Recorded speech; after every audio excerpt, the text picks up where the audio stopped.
Au moment d'une attaque, il y a le fait de l'attaque et il y a l'après-attaque, c'est-à-dire que on va avoir de la casse au niveau des brebis, c'est-à-dire qu'il va y avoir des bêtes égorgées, des mortes, des blessées, et tout ce qu'il y a derrière, c'est-à-dire le stress sur les brebis, les avortements par la suite dus au stress à ce moment donné.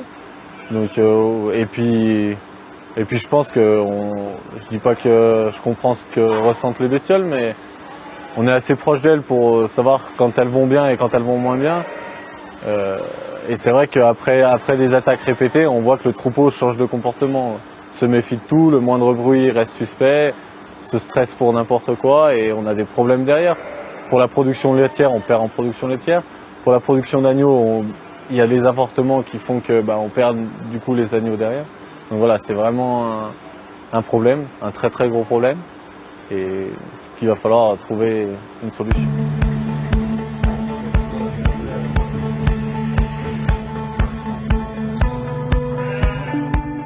Je trouve que le loup n'est pas du tout timide parce que déjà on le voit de plus en plus à côté des villages, de villes qui se promènent sur l'autoroute et tout ça. Donc ça peut nous faire gober n'importe quoi et il n'est ni un danger pour l'humain, pour l'instant non, mais bon, ça pourrait venir. Et puis dans certains pays, ils commencent à attaquer quand même des gens, donc ça commence à être un problème. En France, on n'a encore pas ce problème-là, mais je pense que ça va venir à force. Et pour les animaux, il faut qu'on m'explique pourquoi il n'est pas un danger, parce qu'avec toutes les massacres qu'on a sur les troupeaux de brebis, plus je parle aussi des vaches, des chevaux, c'est pareil, des biches, des chevreuils et tout ça, enfin des chamois. Pourquoi il ne serait pas un danger? C'est quand même le prédateur qui est le plus haut de l'échelle de la chaîne alimentaire, donc c'est quand même un danger, quoi.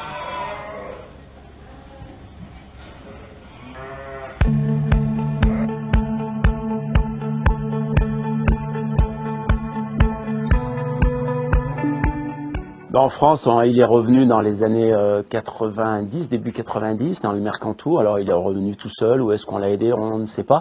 Et quelques années après, en 97, il était en Savoie. Et moi, j'ai subi les premières attaques de la Savoie avec des collègues sur la commune de Bramant, un peu en amont, dans la vallée de la Maurienne. Donc, en 1997, les premières attaques.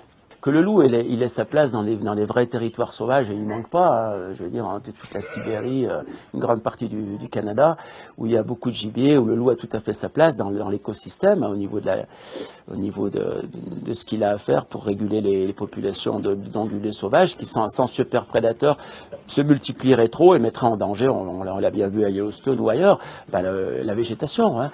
Donc le loup, en tant que régulateur dans un territoire véritablement sauvage, il a évidemment toute sa place. Mais le problème, c'est que les Alpes françaises, enfin les Alpes européennes, sont pas du tout des territoires sauvages. Il y a une multitude d'activités humaines. Et le gros problème, c'est que la carte géographique du loup, c'est la carte de l'élevage extensif. Hein. On va pas trouver des loups dans des zones de grande culture, ni dans des zones trop urbanisées. Donc c'est le territoire du mouton et le territoire du loup, ils se superposent. C'est vraiment un gros problème pour l'avenir.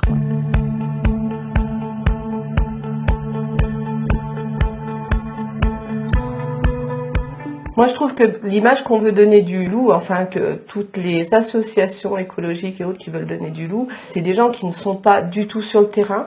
On veut donner l'image du loup qui est gentil, qui est sociable, qui peut cohabiter avec les éleveurs. Ce n'est pas possible. Ce ne l'est pas en France, ce ne l'est pas en Italie, ce ne l'est nulle part. C'est pas pensable, quoi.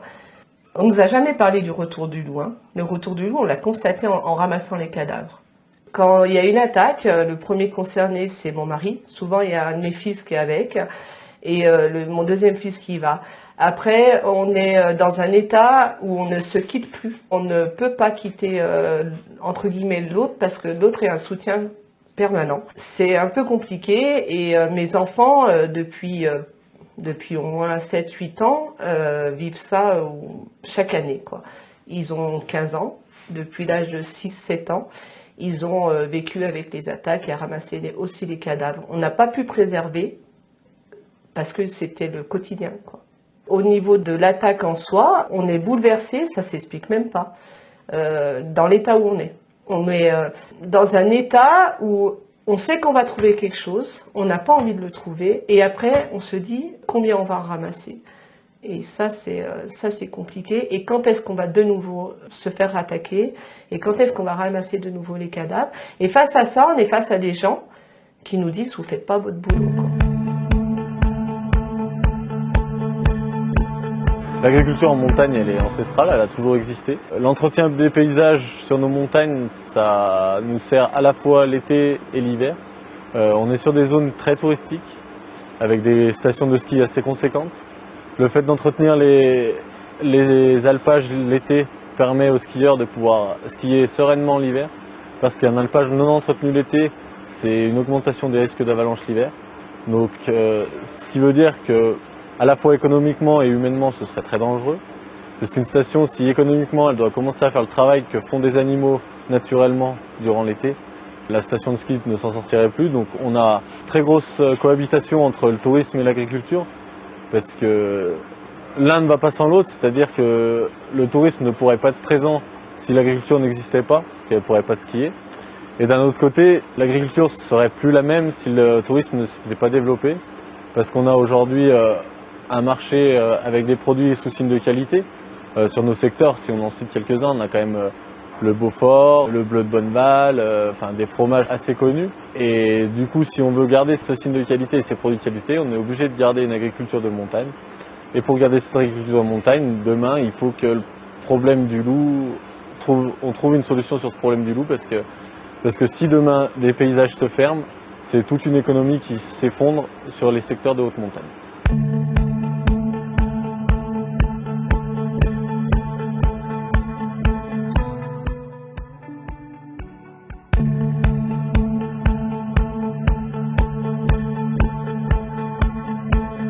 Moi, je suis désolé, je vais parler d'un truc qui me touche énormément. Quand ma fille m'a appelé le lundi soir en me disant « Papa, le mardi matin, papa, je me suis fait attaquer ». Elle a pas dit « On a attaqué mon troupeau ». On n'a pas attaqué mes brebis. Certes, on avait attaqué ses brebis, on avait attaqué son troupeau. Mais on l'a attaqué elle. On a attaqué ma fille. Vous vous rendez compte? Enfin, n'importe qui tuerait pour ça. On fait du mal à nos enfants. Pourtant, Dieu sait qu'elle en veut, ma grande. Hein. Et elle réussira. Mais on en est là actuellement. Après, on va dire, nous les anciens, bon voilà, on va finir à 40 ans. Mais c'est dommage de se priver de cette force vive de nos jeunes qui ont envie de bosser, qui ont envie de développer des choses et tout. Tout ça parce qu'il y a une saloperie là qui nous gâche la vie. Et puis c'est un mensonge du début jusqu'à la fin. On nous ment sur la réintroduction, on nous ment sur les lots hybrides, on nous ment sur le nombre de loups.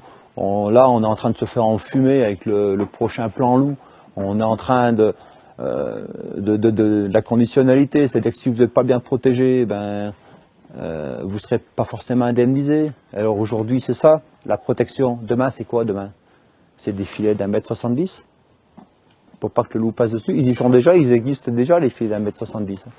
Ils sont fabriqués déjà. Demain, on va nous les imposer. Déjà, les filets de 90 de hauteur, il faut déjà les porter. Vous voyez? Moi, je pense que petit à petit, on s'enferme dans un truc, là, et on va avoir du mal à s'en sortir.